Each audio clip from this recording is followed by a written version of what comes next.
უკვე იურისტების მხრიდან, ადამიანის უფლებადამცველების მხრიდან არაერთგზის ითქვა, რომ ასეთი ტიპის მოპყრობა, ღირსების შემლახავი წამებასთან არის გათანაბრებული და ლუკა კინწურაშვილი არ ყოფილა გამონაკლისი, ის განყოფილებაში დაკავების შემდეგ ისევ სრულად გააშიშვლეს, ბუქნები აკეთებინეს და მასზე ფსიქოლოგიური ზეწოლის მოხდენა ცადეს. მას ეუბნებოდნენ, რომ თუ ადვოკატს არა იყვან და დღესვე გაათავისუფლებდნენ, თუმცა რა თქმა უნდა ლუკას უკვე ჰყავდა ადვოკატი და მისი ინტერესების დამცველი იურისტი, რომელიც მას განყოფილებაში ეძებდა, იმიტომ რომ 6 საათის განმავლობაში მისი ადგილსამყოფელი შინაგან საქმეთა სამინისტროს უბრალოდ გასაიდუმლოებული ჰქონდა. ლუკა კინწურაშვილი ჯერ ვაკე საბურთალოს მეორე განყოფილებაში, პოლიციის განყოფილებაში მიიყვანეს, სადაც პირველ ეტაპზე განხორციელდა მასზე ფიზიკური და ფსიქოლოგიური ზეწოლა, ის პირველ ეტაპზე სწორედ აქ გააშიშვლეს, შემდეგ კი უკვე გადმოიყვანეს რუსთავის იზოლატორში, სადაც ასევე განმეორდა აღნიშნული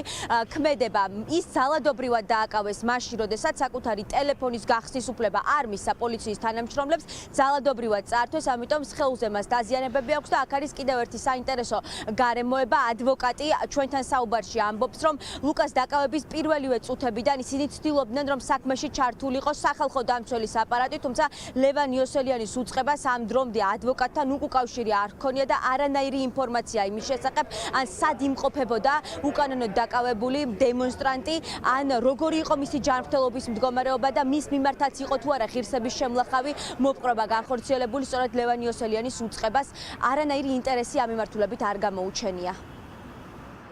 ლუკას მარცხენა მხარი აქვს, ასე ვთქვათ, სისხლ ნაჟღენთების სახით დაზიანებული და ასევე მუხლი. მას მოსთხოვეს ტელეგრამის ჩატზე წვდომა. ისინი აგრძელებდნენ ამ მოთხოვნას და მაშინ მე ვუთხარი, რომ ვიდრე მე მივიდოდი, ლაივი ჩაერთო.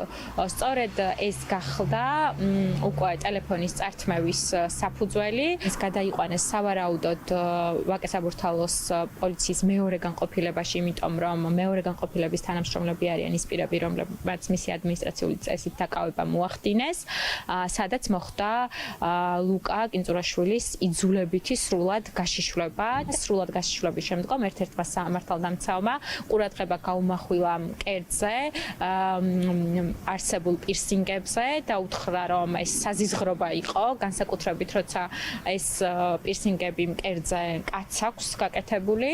ისინი ლუკას ეუბნებოდნენ, რომ თუ ადვოკატზე უარს იტყოდა, მაშინ მეორე დღეს, ანუ დღეს დაკავებიდან გაათავისუფლებდნენ. თუმცა მე შევედი თუ არა წინასწარი დაკავების იზოლატორში, თანამშრომლებმა მითხრეს, რომ ლუკა კინწურაშვილს უკვე გახანგრძლივებული აქვს მომდევნო 24 საათით დაკავების ვადა.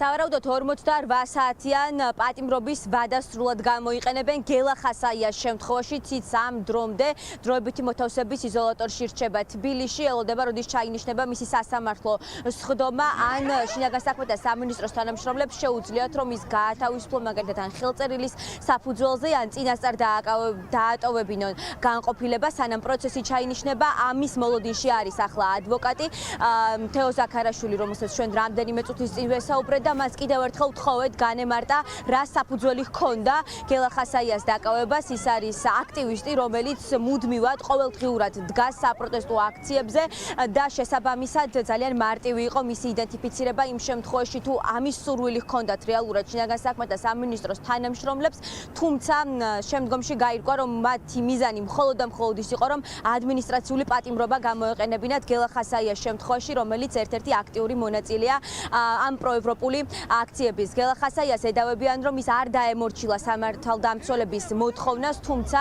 ვიდეო კადრებში პირდაპირ ეთერებში გადაიცემოდა, როგორ აკავებდნენ ხასაიას და მაყურებლისთვის ძალიან მარტივი აღსაქმელია, რომ ის წინააღმდეგობას პოლიციელებს არ უწევს და დაკავებამდე პერიოდშიც ეუბნება და უმეორებს იმას, რომ ის მისცემს უფლებას პოლიციის თანამშრომლებს, რომ მასზე ზედაპირული დათვალიერება განახორციელონ.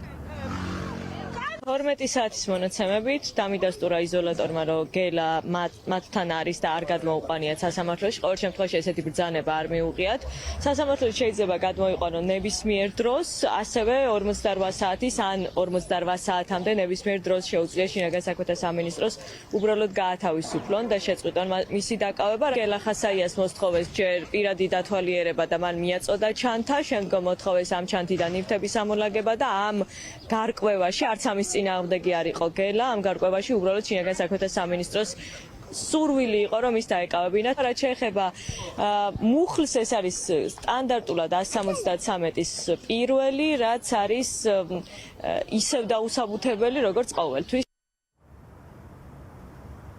ფაქტი ერთია, რომ რეჟიმი ყოველთვის, როდესაც მასშტაბური საპროტესტო აქციები იგეგმება და არის დაანონსებული, ან წინა პერიოდში, ან აქციის დასრულების შემდეგ, აქტიურ რეჟიმში გადადის დაკავებებზე, მიუხედავად იმისა, აქ თუ არა რაიმე საფუძველი, გასული ღამეც სწორედ არ ყოფილა გამონაკლისი, მაშინ, როდესაც 1000-მდე აქციების აქტიურ მონაწილეს დაადეს ხელბორკილების სრულიად დაუსაბუთებლად, თავდაპირველად ეუბნებოდნენ, რომ განყოფილებაში გადაყვანის ერთადერთი მიზეზი იყო მათი იდენტიფიცირება, რომ გაეგო რეალურად ეს ადამიანები ვინ არიან, თუმცა შემდგომში ირკვეოდა, რომ ან დაუმორჩილებლობას ან წინააღმდეგობის გაწევას ედავებიან.